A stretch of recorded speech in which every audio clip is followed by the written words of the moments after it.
Hello, my name is Brandon. Did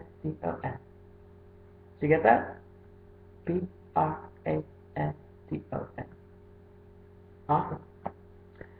This week, we are going to be talking about farm. Farm. Good. Hand out. Put your thumb in a little bit. Right across your face. Farm. Farm. Good. And some of the animals that live on the farm are cows. Think of Y. Put your thumb right up to your temple. Cow. Cow. Horses. Make a U with your thumb out.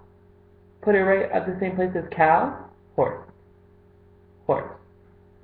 Excellent. Pig. Right under your chin. Flat. Pig. Pig. Sheep. Show your arm. Show me the letter V. And then it's like a little haircut up your arm. Little haircut. Sheep. Sheep. Rooster. Show me the number 3.